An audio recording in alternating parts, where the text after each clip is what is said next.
It's crazy. Like this weather is nuts. I remember a couple weeks ago, it was like cold and I was like, okay, that's it. There's no more hot days. And then all of a sudden we hit 90 degrees or it was almost 100 degrees, I think. And then it dropped to like 60 degrees. I'm like, oh my goodness. I know. This is the rare time of year where I'm both using a little bit of air conditioning and a little bit of actual heat again. So you never know what's going to happen here in the Pacific Northwest. But except for the fact that the rains will be coming in about 30 days. Yes, that's for sure. I know, like for me, I don't know about you, but like I get sick when there's like extreme changes in the weather. For sure. And I have, as I think you might too, I have a 14 and a 15-year-old who are going to school, so they bring everything home. In fact, I got both of them home sick today. So good luck to me. Well, we hope they feel better. Yeah, they're both doing better than they were this morning. So I think that's a good sign. In fact, one actually went off to soccer practice despite being too sick to go to school. But my parents would have told me, okay, that you faked being sick all day then. No, that was not my position. But I'm glad to have them out of the house. Oh, that's good. That's good. So tell me, like a lot has changed since the last time that we talked. And it's really interesting to see how you have been sort of a part of like the conversation as the other valid candidate. You're sitting commissioner, and the media hasn't given you a lot of attention in that. So has that been changing for you? What has that been? Well, I was disappointed. I think we're referring to the Oregonian choosing not to include me in their endorsement process, which frankly I found to be outrageous. I have a PhD in government. I've served on council with distinction for the past almost 4 years. On council, I'm responsible for a third of our employees and half of our city's budget and 95% of our city's assets. I am mystified by the choices that the Oregonian has made. And frankly, what I've discovered is that so are the people of Portland. That makes no sense to the voters I encounter. It's deeply disturbing. And frankly, as a candidate, I'm annoyed. But more important, I think it's a disservice to democracy. By doing things like this, basically you're constraining the voting pool, or you're trying to constrain the number of valid candidates that Portlanders have the option to vote for. But when you get your ballots in the mail, which will happen in about 2 weeks, you will see my name is listed there. And frankly, as we go out after event and distribute lawn signs, one of the things that we're discovering is Portlanders want a real choice. They're eager for practical approaches to solving our most important problems. And certainly that's what I bring to this conversation. George has a little bit of experience with this, with the Oregonian intentionally excluding him during his run for governor. And we've been seeing it's a trend, right? And honestly, for leaders of the community, when this happens to them, it's like, okay, now I know that I'm on the list now of being a threat and bringing actual solutions to real problems that have been ignored and will continue to be ignored. And I am not going to be another the goody boys club is what I hear it be termed. Yeah, absolutely. And in many ways, I view this as a compliment. Frankly, there is, in this particular campaign, a conscious attempt to frame the field so that, frankly, I'm written out of history, but I assure everybody I'm very much here on the job every day, as I will be when I'm your mayor. So, pay attention to what's in the ballot, not necessarily the whispering campaigns that you hear out there.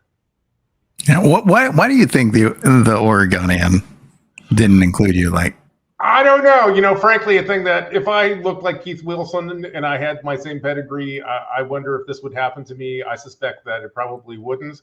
The Oregonian given the candidates that they chose to bring in for the endorsement, we got Keith Wilson, who's a fine man but has literally no government experience. We have my friend Carmen Rubio, who I love. You know, she's truly, authentically a friend of mine.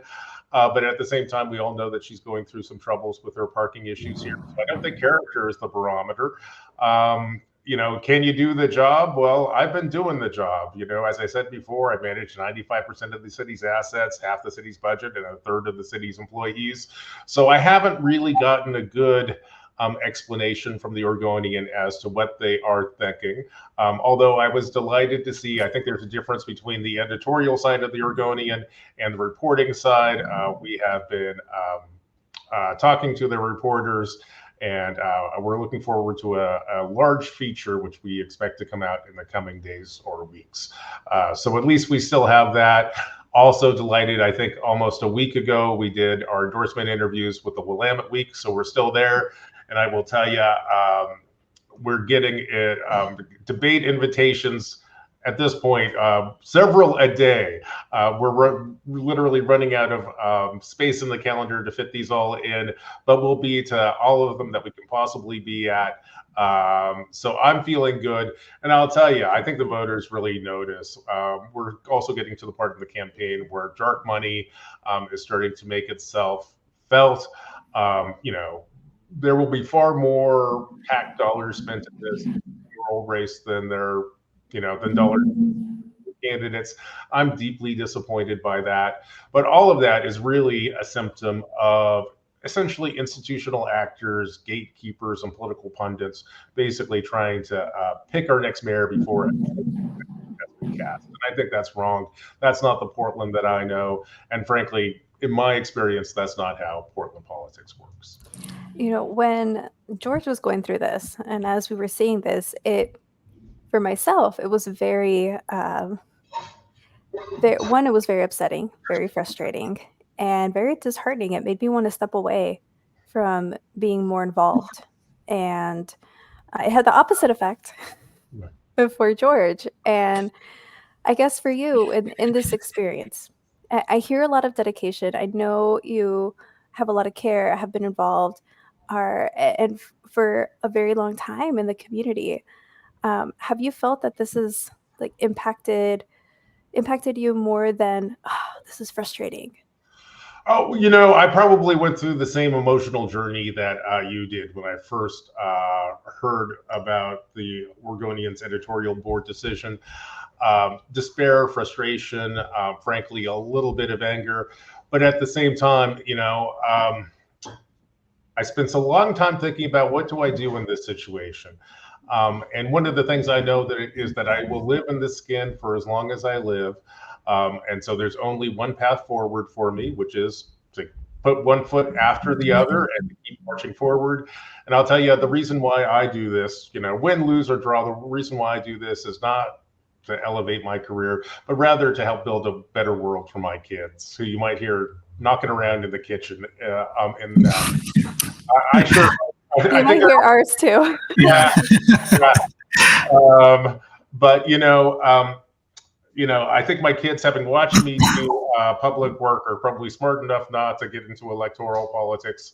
But should they ever get into electoral politics, I sure hope that the work that we are doing in this campaign will knock down the barriers that have prevented people who look like me from, engaging in public life. So this is why we do it. And frankly, I also have faith in the people of Portland, and I have faith in democracy.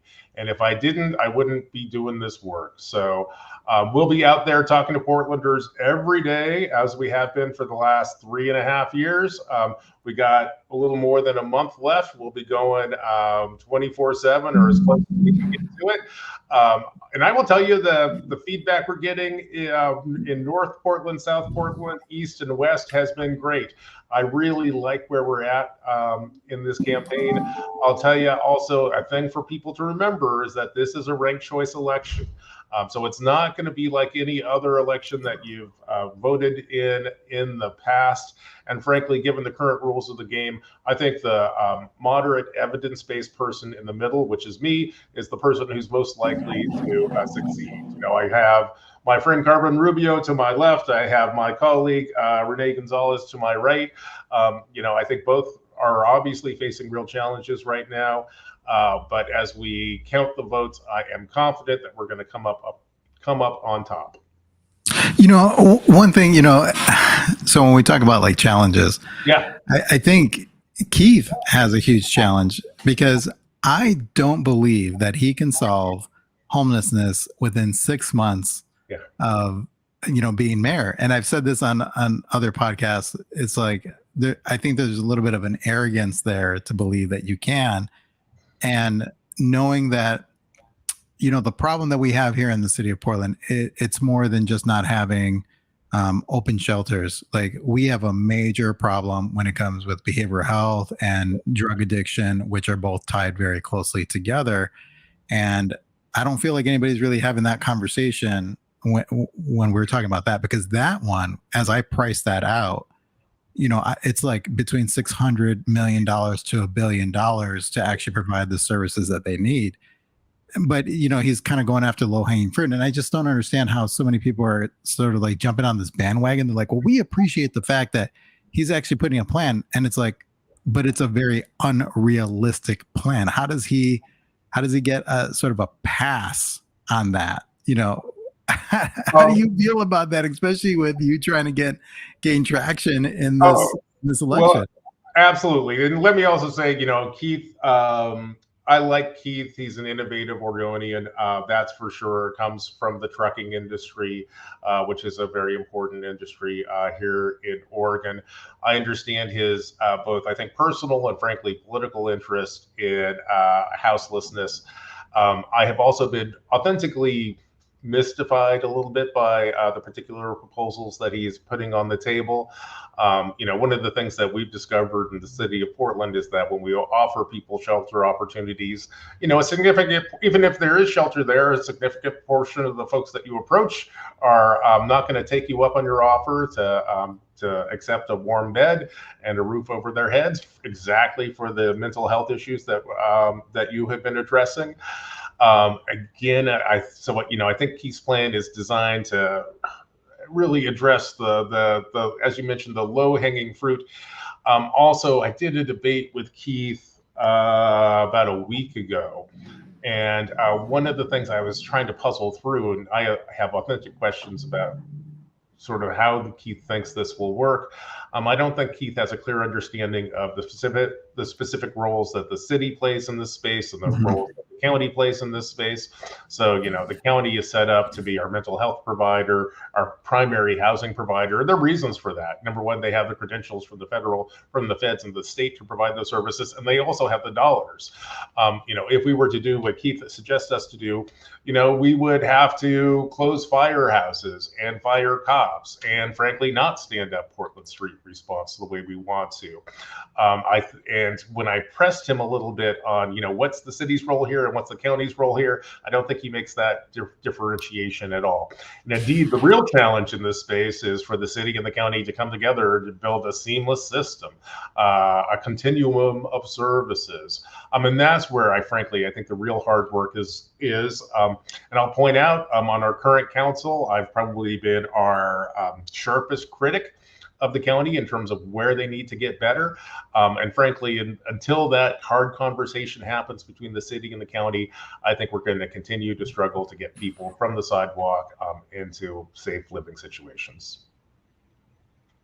And that's such an important conversation that really needs to be heard more. Well, what needs to happen, and people need to understand that, because they're not only for candidates, but for a lot of Portlanders, it's something that's not commonly known. It's not, there is no chart that says, hey, this is how we fix this problem, or these are all the agencies that are involved. Absolutely. And I don't necessarily expect every Portlander to understand how the city and the county come together, and because it is authentically a confusing system. But that is part of the hard work. And for those of you kind of watching at home trying to figure this out, the county is primarily responsible for mental health services and is our primary houseless service provider. The city of Portland plays an important role here, partly because we're held accountable by the federal government to making sure that our sidewalks and our parking spaces are clear. We have to, in other words, maintain free access to our right of way so that you can roll your wheelchair or a stroller down the sidewalk. Or if you have a disability, you need to be able to navigate our spaces. The Americans with Disabilities Acts require us to do that. And we fail to do that because there are tents there. It's the city that gets sued, not the county. So one of the things that we have to do is talk to the county to explain this dynamic and really ask them to step up. Also, as a city service, we are not licensed to provide the kind of mental health services that the county's health department is. And frankly, the vast majority of folks that we see out on the streets have important mental health needs, have important health needs, which just have to come from the county.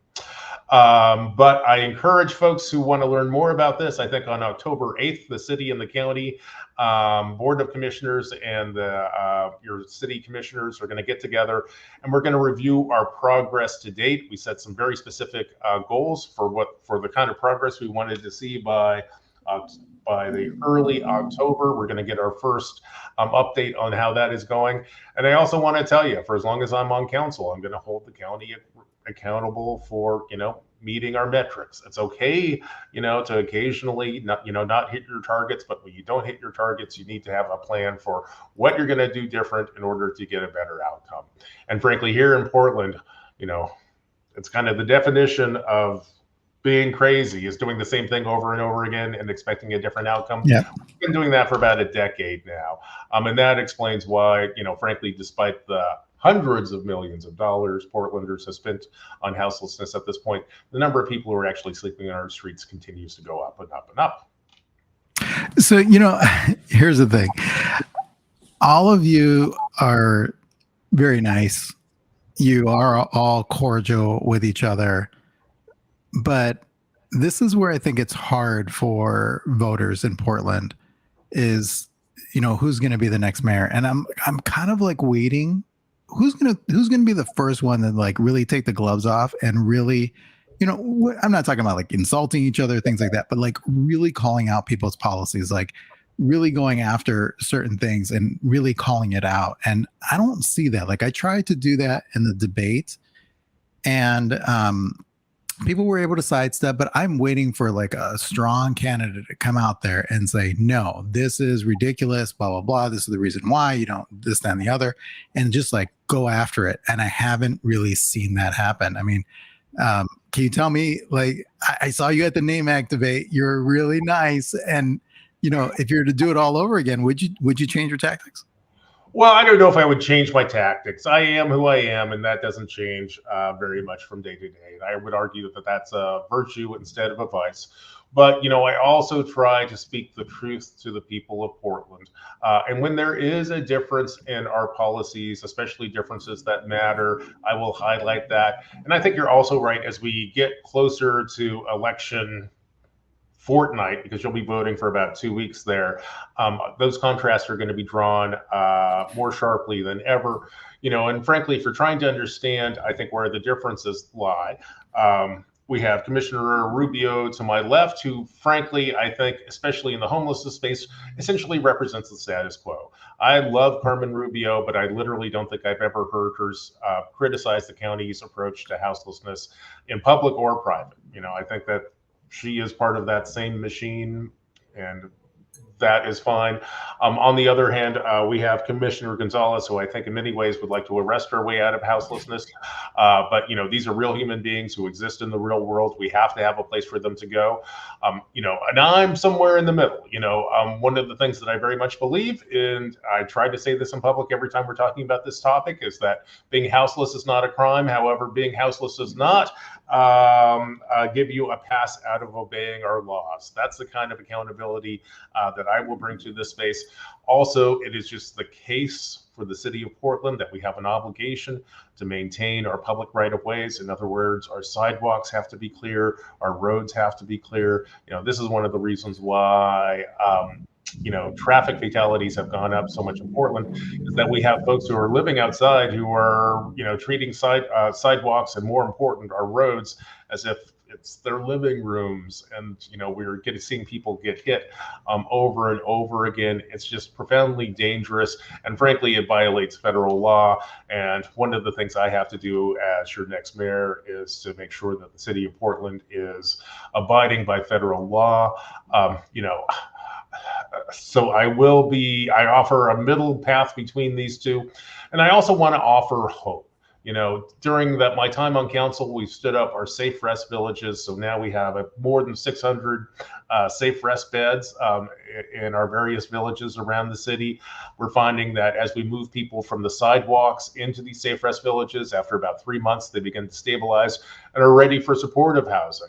So, what we need to do right now is make sure that we can have a warm and efficient handoff between our clients in our safe rest villages and our friends over at the county who have, frankly, the rental vouchers, the mental health services, the health services that can help people stabilize.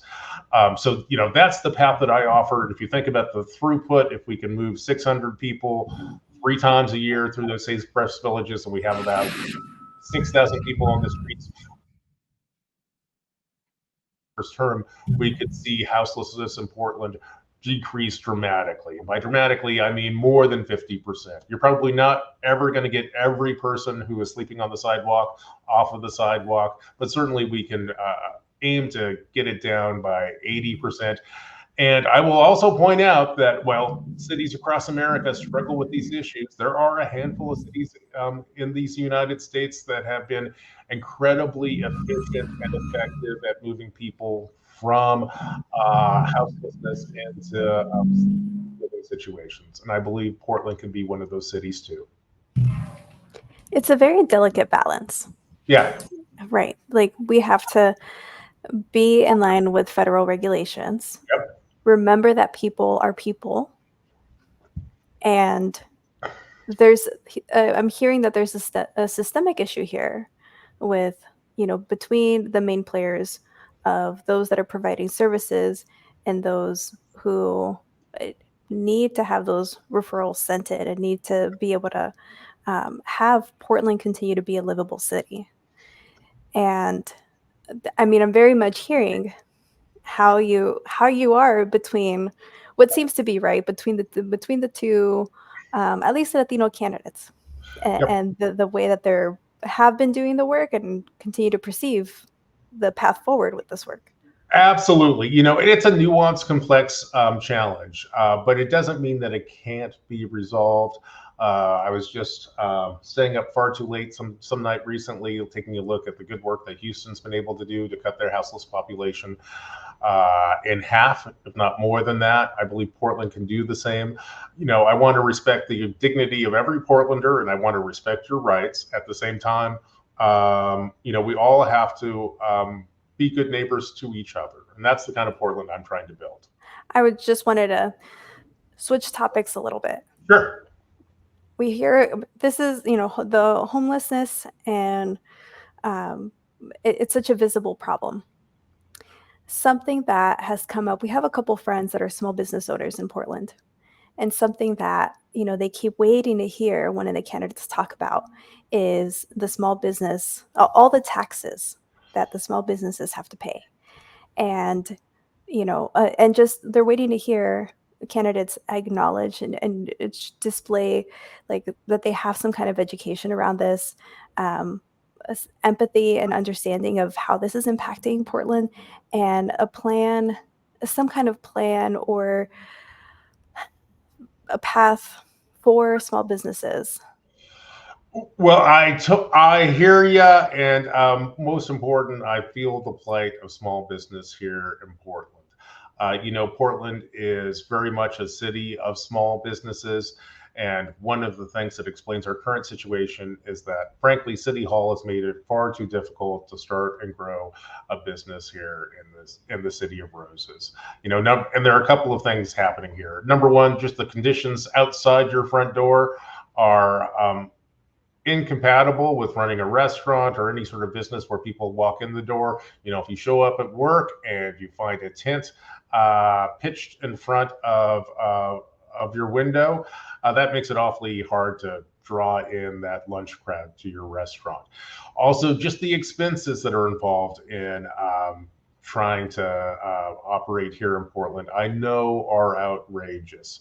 We can talk about everything from the taxes you have to pay to the system development charges you have to pay if you want to make improvements to the outside of your building. I know we have to get in control of those and indeed try to bring them down. I'm deeply committed to that. One of the things that has not escaped my attention is that in the last couple of years, we've actually seen businesses flee the city for one of the, you know, we've been around as a city for more than 150 years. We've only lost population a couple of times, I think 2 or 3 in the last 173 years, if I have that math correctly. But one of the reasons why families and businesses are fleeing the city for the suburbs is the fact that we just made it far too expensive. So one of the things that I'm going to do when I'm mayor is to make sure that we hold down the cost that are paid by our residents and our businesses. Indeed, where we can, I'd love to bring them down. Right before we got online, I was reading a story about a Portlander who had to pay, or is being requested to pay, thousands of dollars to remove a tree that's not even on his property. I know how frustrating that is. We need to do better in this space, and I believe we can do better in this space. You know, in other words, the whole point of the project of being mayor and having a city hall is to make this a city that actually works for the people who live here. And I fully recognize that has not been the case for far too long. So what do you say to some of the critics that say, well, you know, you and Carmen Rubio and Rene Gonzalez have been in government, and, you know, what we're talking about right now is the corporate activity tax, and that's killing businesses. I mean, Portland is, I think, the 24th largest, you know, metropolitan city in the nation, but yet we have the second highest taxes right behind New York. And so, you know, people will say, well, you've had time to do this. How come nothing's been done? And why is it now that it's going to be, you know, looked at? Sure. Well, first, I want to remind you, think about where Portland was on January 1st, 2021, when I first came into office, and where we are today. You know, literally our city was, had basically ground to a halt. When I first came into office, we had protests almost every night. We had downtown, the businesses, many of those businesses had their windows boarded up. Indeed, driving through downtown was like, you know, navigating a plywood canyon. That plywood is down. Foot traffic in Portland is, I was just reading, I think yesterday, foot traffic in Portland in the last month or two has been the highest that it has been in the last 4 years. So, you know, we are beginning to make an important turn, you know, which is also signaled by the fact that we see both the WNBA and Major League Baseball looking to come to Portland. By my count, we have about 4, if not 5, major new concert venues coming to this town. So Portland is on the rebound, but I know in order for us to keep this momentum going, one of the things we have to do is focus in on efficiency. So, you know, when we have to take a look at every tax dollar that comes in the door and try to get the most services that we possibly can out of that, and make sure those are meaningful services. They're great things that we could do, but frankly, the value of that service that the city can provide versus the value that you as a family would derive from that dollar can be very different. One of the things that I'm going to be focused on is making sure that we provide the best services for the dollars that we have. And indeed, one of the other challenges here, and this is one of the frustrating things about being a member of city council, is that, you know, you're paying both city taxes and your county fees and taxes. And frankly, I think a lot of the taxes that have really been driving people crazy are over on the county and metro side. So I certainly will be in dialogue with our partners, both at the county and at metro, to try to encourage them to adopt a more family-friendly and a more business-friendly approach to managing their revenues. I think she's trying to find her mute button. That's okay. There you go. There you go. So I got another question. So it's a comment and a question too, because I think that with so many businesses leaving downtown Portland, some of the concerns that I have is, we recently went to a Timbers game. Yep. And it was great. Like, we're really excited. We're going to a Timbers game, just a lot of high energy. It's wonderful. Yep. The amount of feces that we had to walk through to get to the Timbers game, like, there wasn't any, I didn't see any homeless people, but the amount of feces was just, I was like, is this not animal feces? Yeah. I was like, oh my goodness. Like, that seems to be like insane right now, of the amount of feces that we're seeing in our city streets. I've got to assume that the city is kind of keeping track of this, or are you seeing spikes in this? Even though we're seeing, less, tents out there. What seems to be going on there? Well, that's a great question. I haven't seen, we literally do track these numbers, at least in certain spaces around certain portions of town. Downtown in particular, we have a strategy for this through our Clean and Safe program. They do an amazing job of working with businesses to help make sure that they can combat retail theft and to help them manage the houseless situation, which happens right outside their door. And those are also the folks that you see downtown, especially if you arrive early in the morning, sweeping sidewalks and picking up needles and covering over graffiti, and all the other unfortunate things that you might find on the sidewalk. So I will have to take a look at our most recent numbers in terms of our feces count. I know it's far too high, but the important thing here is, I think, especially through our enhanced service districts, which we have enhanced service districts in downtown Portland, and indeed one of the things we're talking about is expanding the boundaries of that. So pretty much all of downtown will be covered by this area. So those folks who go around cleaning up the city, especially the downtown part of our city, will be out in some of the corners and pockets of town that you haven't seen them in before. And of course, over here on the east side, we have a similar enhanced service district, which helps with the Central East Side industrial space. So they're out there for sure. I need to, livability is a constant battle, but we're moving in the right direction. That's one of the things I'm confident about. When I go out to meetings, to meet with voters, to go for a jog, or to take my kids to a soccer game, I'm seeing far fewer tents. I'm taking a look at our crime numbers right now, and I'll tell you, I see dramatic decreases in the amount of both violent crime and property crimes. And even this has been little noted here locally, but if you take a look at the number of fentanyl overdose and deaths that you see in Portland year to year, we're down about 40% compared to where we were just a year ago. And that, especially on the fentanyl side, we just saw that start to kick in about 2 months ago. It indicates that trying to bring to the city are actually working. They're saving lives. They're clearing the right of way. And I deeply believe that these are the strategies that'll help us have a more vibrant city and help, frankly, the folks who are really struggling, get a hand up and help them move on to a healthier lifestyle. That's incredible. I don't hear that. If anything, I'm hearing the opposite, and that's been the narrative for a while, right? Oh, fentanyl deaths are going up, and they continue to go up, and that's why there's a sense of urgency. It's like, well, yes, there is a sense of urgency. Oh, there absolutely is, and I'll tell you, fentanyl has been one of the most remarkable scourges that I've seen sweep over the city in my nearly 50 years, if not more than 50 years, in and out of Portland. In a matter of just 3 or 4 years, fentanyl fundamentally transformed our city. That's why, especially early in my time on council, You heard me talking about fentanyl a lot, and talking about, increased enforcement, talking about the need to get our federal partners and state partners involved here too. And I think what you're finally seeing is a combination of all of those different forces coming together to actually keep people alive and make our streets safe. Well, the law changed, and we're seeing a drastic dip.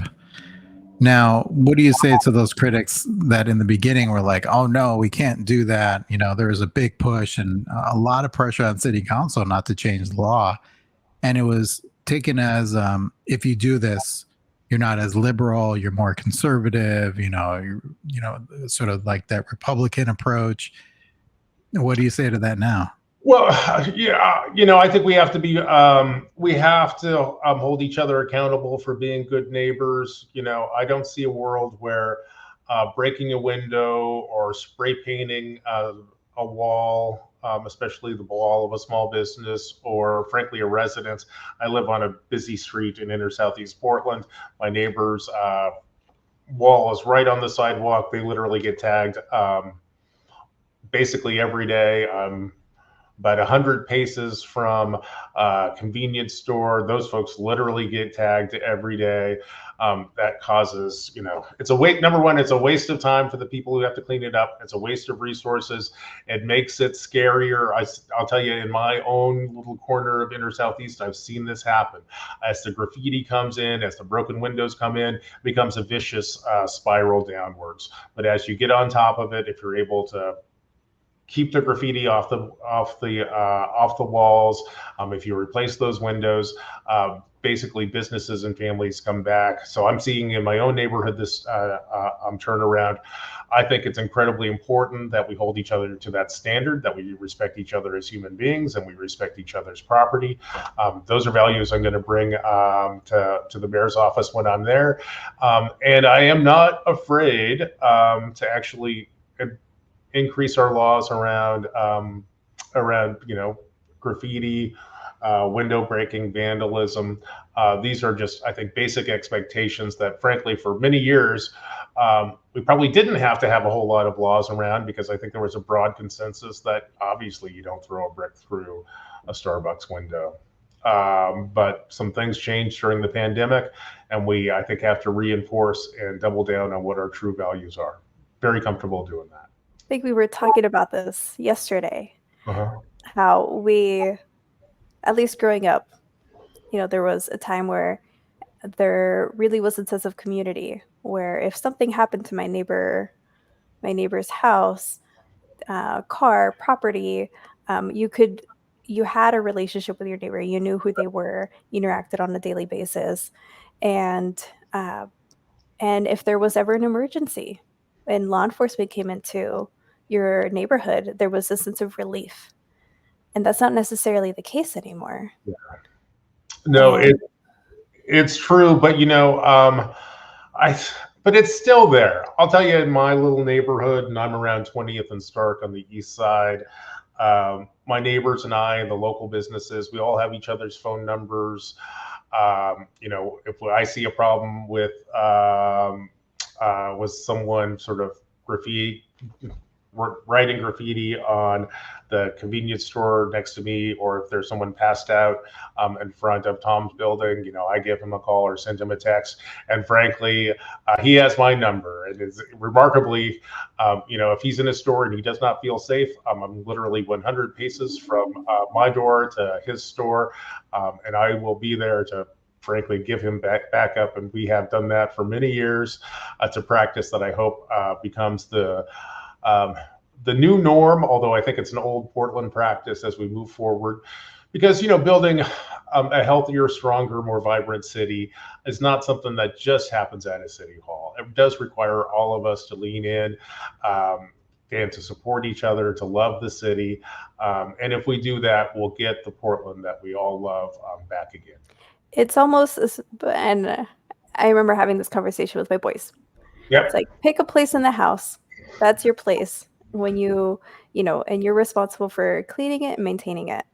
And when you have that little space and you're responsible for it, then it's like, when it becomes messy, it's like, hey, I just cleaned that up. Like, can you please pick up after yourself? And there's more of that holding each other accountable and more of a sense of pride in this is my home. Oh, you couldn't be more correct on that. And I sure hope to build a city where every Portlander is frankly excited about digging in to make sure that their blocks and sidewalks are clean and safe. I have young kids, and I think you folks probably do too. And you certainly know when you're raising young kids, it truly does take a village, and we're all investing in our kids and in the spaces that we inhabit to build a world that's really worthy of these young people are going to take over before you know it.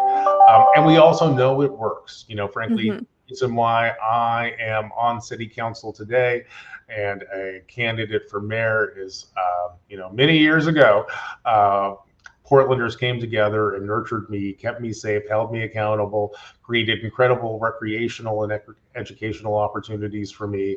That privilege that came my way, certainly I'm deeply aware of. And that's why I do what I do. I hope that every kid in this town has the opportunities I have. We live in a remarkable place. It's beautiful. The folks who live in Portland choose to live in Portland because it is, we're kind, creative people. You got a mountain to the east and to the north on a clear day. We have a great tradition of innovation, especially in public policy. Portlanders come here because it's a wonderful place to raise a family and to start a business. I believe that is in our DNA and very much will continue to be part of Portland's future too. Well, I just remember, for me growing up, so I grew up in Chicago, and there's just a lot of history, and there everybody knew each other. Like when you lived in a neighborhood, everybody knew each other, and there was also a sense of pride, for your property, and so it was, we didn't have HOAs back then. Yeah. But it was expected, that you were going to cut your grass, you're going to make the front of your house look nice. There was just a lot of pride in that. And I don't know when that changed, well, I'll say this. When I moved here to Portland, I saw that it wasn't like Chicago, first of all. And then it was more of the conversation of trying to embrace, like all of the tagging and the graffiti. And this is like, we're going to look at the beauty of the graffiti and everything. And it seemed like that started to take off. And then now outside of outside of the downtown area, not a lot of people are having like those conversations. Like I haven't heard very much conversation from candidates talking about outside of the downtown area. How do we make our neighborhoods, look and reflect like, the good people that live in those houses, and, providing them with those opportunities to not just have graffiti everywhere. But, can you help me understand that a little bit? Because I really don't know where that changed, for Portland, where it was okay to sort of. Sure. Well, I think the core of Portland is still very much like the Chicago you remember. I have the great privilege of navigating to pretty much every corner of the city, certainly on a weekly basis. And I see people tending to their gardens and their yards and their businesses and whatnot. One of the unfortunate things that is true here also is, we probably have maybe 6,000 people sleeping on our streets and maybe another 6,000 folks who are kind of couch surfing, who are houseless, and many of those folks are deep in the grips of mental health crises and drug addiction. And I think that is, partly because they live on the sidewalks, they're very visible. But I think once you take a look at, what's happening in the windows you see, I see thriving families who really want to grow and prosper. I'll share this with you. About a week and a half ago, a kid's bike was stolen from my yard. and that was very disappointing because he rides his bike every day, and he has a pretty nice bike.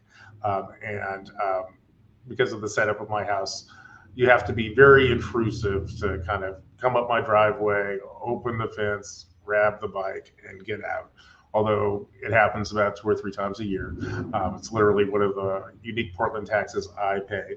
But I also got, earlier this afternoon, I got a call from a local business that found my bike and somehow figured out it belonged to us. Truly remarkable. It's a reminder that Portland is like a town that looks out for each other. I want to thank the good folks who found my bike and found my phone number and gave me a call. Just remarkable. And I think that's the real Portland. The guy or gal who stole my bike, I'm sure, was in the grips of probably a drug addiction and was looking to sell it for $40 or something to get through the next couple of hours. And I won't lie, I'm a little bit mad. In fact, I'm a lot mad at that person. But the most important thing is that we actually, connect that person to services, and also establish just very clearly that, stealing property is not okay. Since I've been on council, I will also share this with you.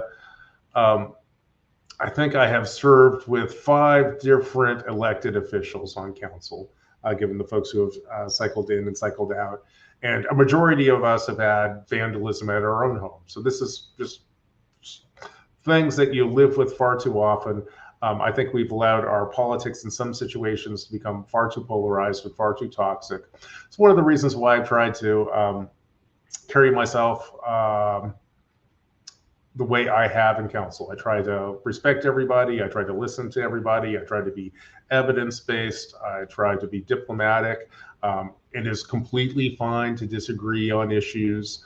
And indeed, I reckon, and even passionately disagree, because we all care deeply about this city and about the future.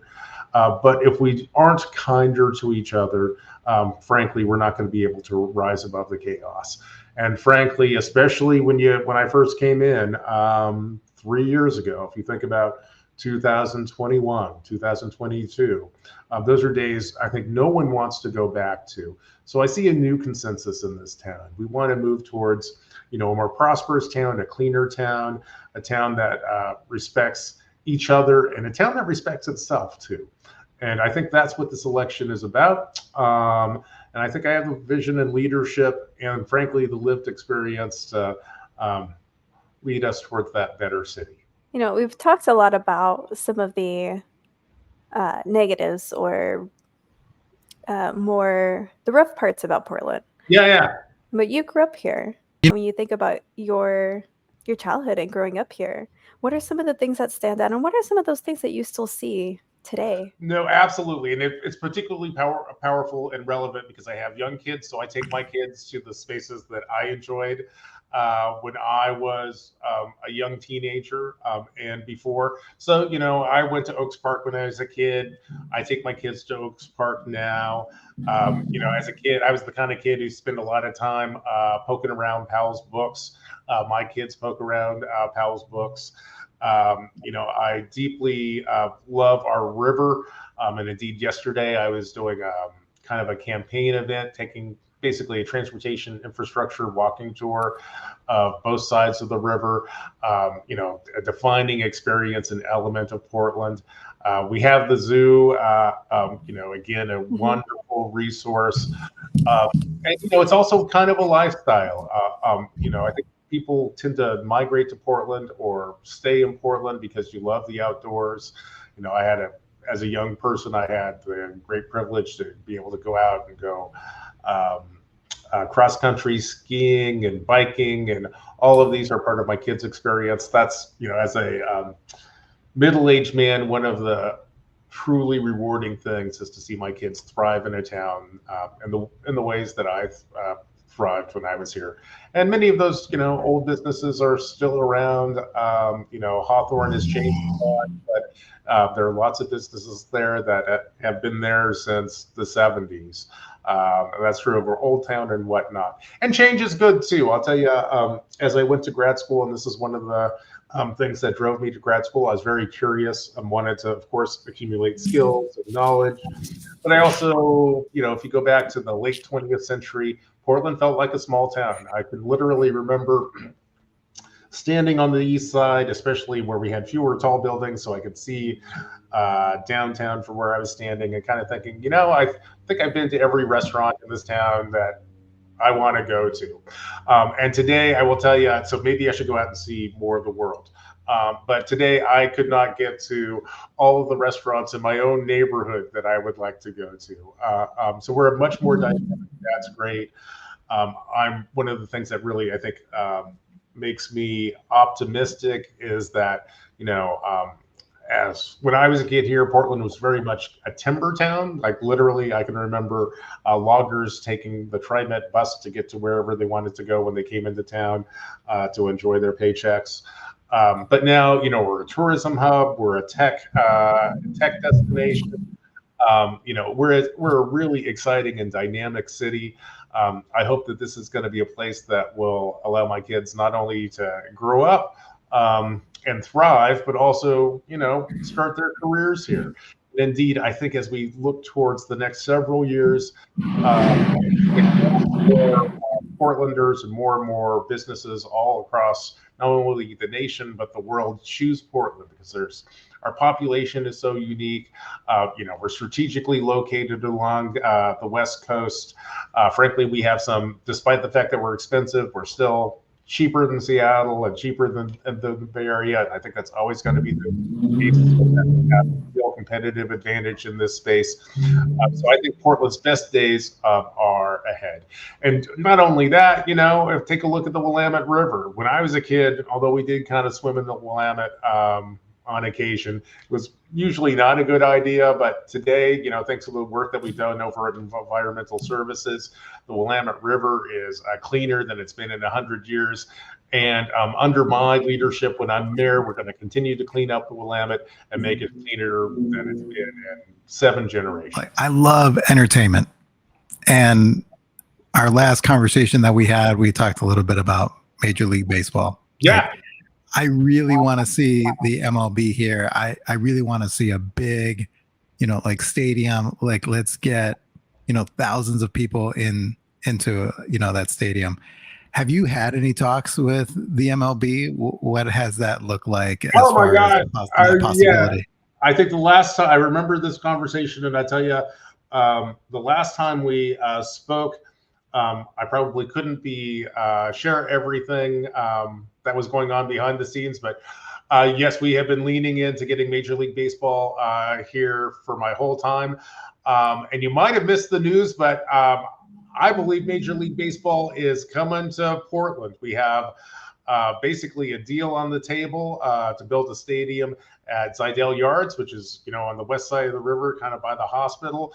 Frankly, I expect this to happen, and I expect us to largely pencil out the details and sign the documents before the end of this calendar year. So in about 60 days, I think we'll actually have some very, very good news. But it's on track, my friends.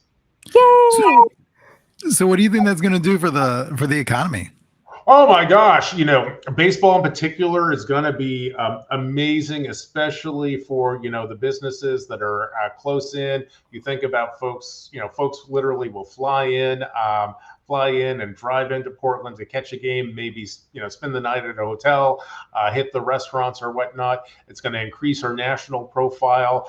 It's going to be incredibly exciting. Then on top of that, we have the WNBA coming into town. So you're going to be able to go to a WNBA game in about, a year and a half or something like that. This is really a sign of Portland bouncing back. I know we have gone through some awfully hard times, but, if you're building a baseball stadium and trying to get Major League Baseball to come to this town, or if you're expanding a WNBA team to a place like Portland, it means that you've taken a hard look at, the city's fundamentals, and that Portland is a great investment. So I'm very excited about that vote of confidence that our city is getting.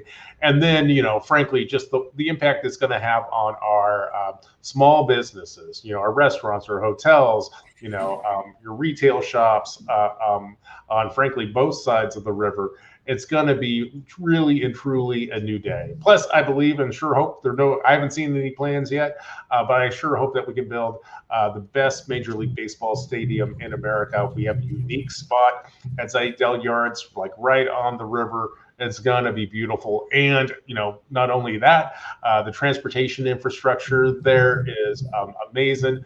We have, we got roads, we got trains, we got, we got the Sky Tram. It's literally our most innovative transportation space, certainly in the city and arguably in the Pacific Northwest. All these opportunities are really going to bring in more opportunities for our construction workforce. And I mean, the majority, at least 50% of the workforce itself are Latinos. Yep. And so, I mean, this, not only is it going to be great for the city, but it's going to be really great in terms of opportunity. Oh, I could not agree with you more, although it's also a challenge. But listen, this is really true. I'm your infrastructure guy on city council. So I do roads, water, sewer, and whatnot. So I am tuned into the mega projects that are coming to the Portland metro area, typically at the table as they're getting planned.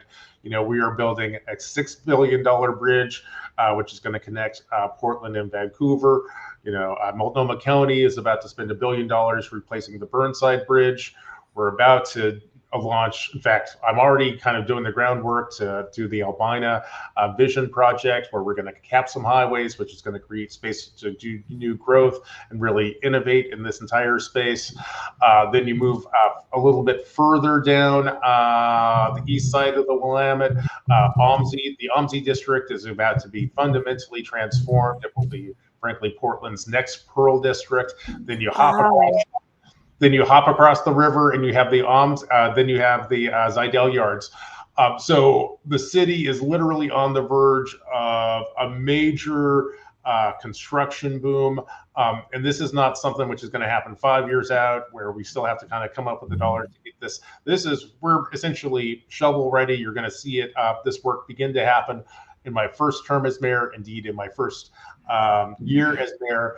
But one of the real bottlenecks we have is literally we don't have enough tradespeople to go out and build those bridges, build those stadiums, build those new neighborhoods. So our next mayor is going to really need to lean into workforce development, especially for young people. I know a lot of young people tend not to think about the trades as a career option, but I will tell you, as a guy who spends all day hanging out with engineers and whatnot, it's just really exciting work. And the stuff that we build in the infrastructure space, serves the entire city. It lasts for 100 years. It is truly about building the city of the future. When I look at my own kids and the kids walking around today, they are going to be the ones who are going to make this development possible. But, policymakers today also really have to lean in. Other interested actors to make sure that we have that workforce, because I absolutely know we do not have the bodies in this region at this point to get the stuff built that we need to get built. So that's one of the real challenges for our next mayor. Well, here's the other thing. I think a lot of viewers aren't going to necessarily understand this, but for the people that, follow construction or in the construction industry are going to be able to relate to this. And that's, Portland, Multnomah County will be like the mecca of construction for the United States here in the next coming couple of years, because we are talking about tens of billions of dollars that are going to be invested in infrastructure and development. But the thing is that like where communities of color really struggle to be able to participate is being the owners of the construction firms, because it's great that we're going to be replacing a bridge at $6 billion. It's great that, we have another bridge that's going to be another $1 billion. And we have a We have an MLB team that's going to be coming, and that's, you know, a lot of multi-millions of dollars to be able to create that type of stadium. But it's not going to be like communities of color that are the main general contractors, because they can't afford, they don't have the bonding capacity for it. And so how do we change that? Because, you know, when we talk about changing generational wealth, Yep. it's got to be through the ownership and the opportunity that those owners are providing, that we're not just consistently the people that are hammering the nails, which, you know, yes, it's a good wage depending on what trade you're in, but it still keeps us at the bottom of the barrel when we think about wealth. I mean, like, what is your plan to be able to address that? And, you know, like, how do we fix that? Have you had any Oh my thoughts gosh, on that? this is something I'm passionate about and know quite well, largely through my work in the infrastructure space. So since I've been on council, one of the things I have made a top priority is fairness in contracting. And where there is a real opportunity is to make it possible for subcontractors, especially subcontractors who are, you know, women or people of color, to compete for city work. One space where I've done this in particular is, you know, we're in the process of building a water filtration plant to support, you know, the million people in the region who drink Portland's water every day. Again, the best water in America. But I have held the city and my bureaus accountable for making sure that small businesses and BIPOC businesses and new businesses have an opportunity to compete for that work. And I will tell you, in the 3.5 years that I've been in charge here, especially with our mega projects, we have done more to grow Black wealth than has happened in, I think, frankly, the history of Oregon. You know, I count about $12 billion of mega projects happening in the Portland area over the next 10 years. If we can make sure that our contracting processes are fair and transparent, we can actually help, you know, Black families, Hispanic families, Asian families, businesses owned by women grow and prosper, and, you know, move from being these, you know, relatively small subcontractors to these general contractors who are really going to be, you know, the billionaires, Oregon's billionaires in the 21st century. And that is absolutely true. But I'll tell you, that is also one of the stakes in this race. You know, I think that, especially compared to everyone else in this race, I don't think that my colleagues on my left or right really understand the stakes here and the good work that we can do by fundamental contracting reform and making it possible for the people who, you know, who build our city to participate in its wealth. But it's deeply important to me. I think that is truly one of the legacies that I've brought to council in 3 short years. And frankly, as your first African American mayor, I think one of my legacies is certainly to build the wealth of, you know, women, African Americans, Hispanics, Asian Americans, especially those who are actually in the building trades. Because number one, we desperately need you. You do great work. We're going to give you an opportunity to compete for this work, and we're going to give you the opportunity to grow. And like you're saying, with all these opportunities, this is a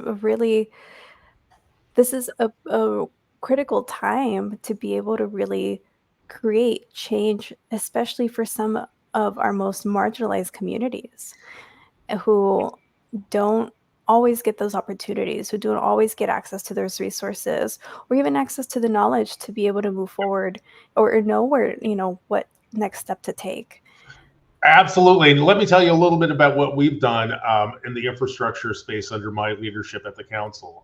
You know, one of the things that we do is we hold, you know, open houses where we invite contractors, especially, you know, contractors from the minority community, to come in, you know, get a briefing on the projects and the bids that we have out there, or the opportunities to bid that we have out there.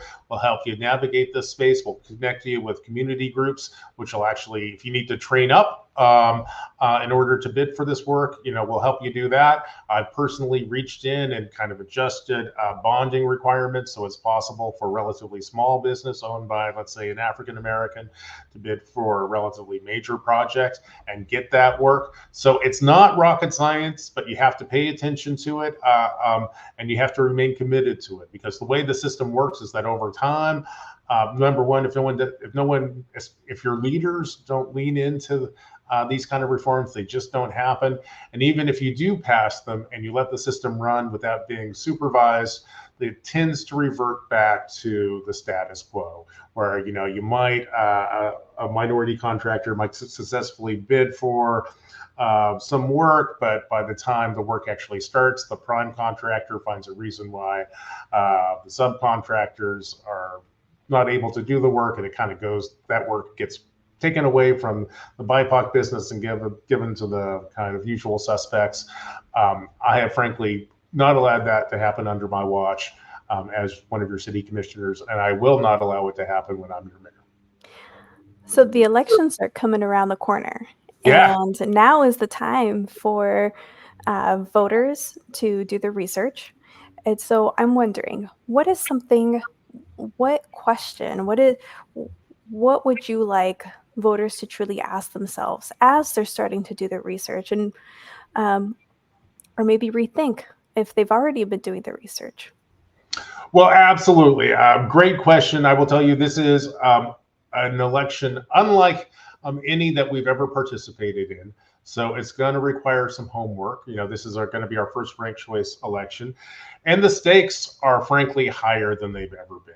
And if you have any question about that, think about where we were in 2021 versus where we are today. And I'm not even claiming today is acceptable. Indeed, I think today is unacceptable. We can do much better, and we must do much better. I'll tell you, if you want a mayor that takes public safety seriously, but also believes in a police accountability, I think you should look at me. Renee and I think both agree that we need more cops out there. But a difference between Renee and I is Renee, frankly, is not committed to police accountability. Indeed, 2 weeks ago, he voted against standing up our police accountability board, which is basically a citizens group that will kind of make sure that police obey the rules, and when they don't, they will kind of investigate and make suggestions for reforms. So that's incredibly important. The other issue that we really care about is houselessness. And then I can take a look at the candidate to my left, Carmen Rubio, again, a deeply kind-hearted person who I consider to be a friend. At the same time, I have never heard Carmen Rubio offer a single criticism of Multnomah County for how they are approaching the houselessness problem. And indeed, if you like the status quo in terms of houselessness, then I think Carmen Rubio is going to be your candidate. But I have yet to meet a person who thinks that our houseless situation in Portland is acceptable. But if you want level-headed leadership that's evidence-based, that understands the lived experiences of people of color, but also loves this town, remembers who we used to be, but also wants to help us grow into being a more mature, more vibrant, more livable city, then I sure hope that you'll consider voting mingusmapps #1. If you want to learn more about my campaign, you can go to our website, which is mingusmapps.com. I'll also encourage people to take a look at your voters pamphlet, which should be arriving in the mail around the middle of October. I haven't seen it yet, but you'll see profiles of me and everybody else in this race in there. It might be a quarter inch, if not a half inch thick. We have 118 people running for city council races, so that is a lot. But I'll tell you, the choices that the people of Portland make in this election will determine our future. I believe our future can be incredibly bright. I've talked about some of the green shoots that I see on the horizon. We got a baseball stadium, we got a WNBA team coming to town. We have great improvements coming to all along the waterfront. During my time on council, we managed to cut our fentanyl deaths by about a third, and homicides are down dramatically too. What we need to do a better job of is clearly the livability issues, the crime issues and whatnot. But I think I have proven that I can turn this city around. I sure hope that you'll consider giving me your top vote when you're voting for mayor. And I sure hope that you'll tell folks who have yet to tune into the mayor's race that they shouldn't, because the only way we're going to turn this around is for all of us to pay attention, to lean in, and to help each other grow and prosper. So before we end this podcast, there's a couple of questions that I want to be able to ask you, Sure. and that is, like with Carmen, Yeah, I've heard you say this a couple of times, sort of like the status quo and holding Multnomah County accountable. And I think that in today's politics, people are seeing like certain alignments. And do you think that she's beholden to the higher political authorities? I mean, that could sort of prevent those checks and balances like within the Democratic Party? Because she does have, Governor Tina Kotek's endorsement. Absolutely. There's not a politician in Oregon who is better networked than Carmen. And I don't necessarily mean that as an insult. However, if you think the establishment and the status quo is acceptable, which I don't know anyone who does, but, I think that's what she represents. I think that we need change. I think we need to make our streets safer. I think we need to move people off the sidewalks. I think we need to hold each other accountable for being good neighbors.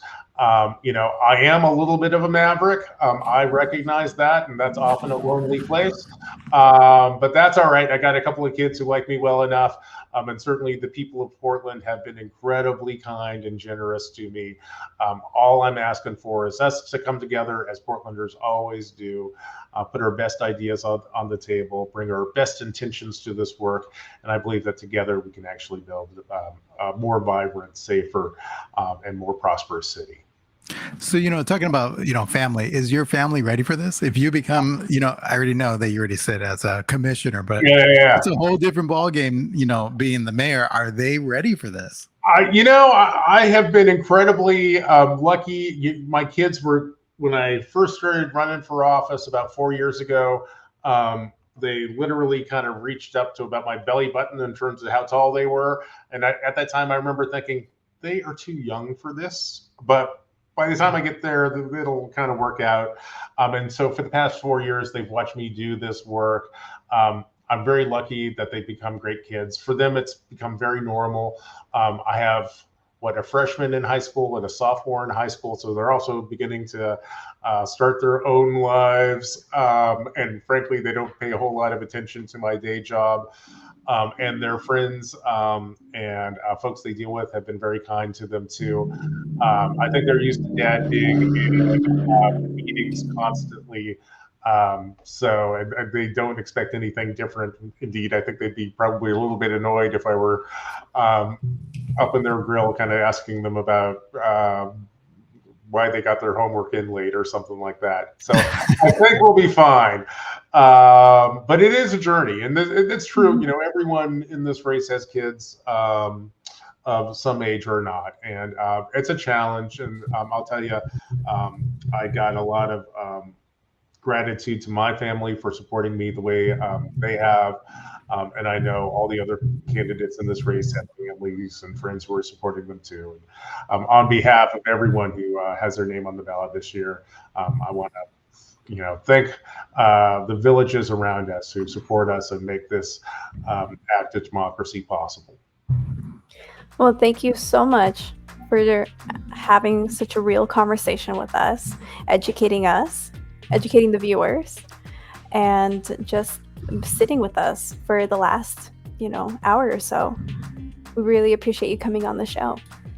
Yeah, and I want to thank you too, Mingus. This was a great conversation. I think we really got to hear a little bit more about your policy. We had enough time to actually have a really meaningful conversation.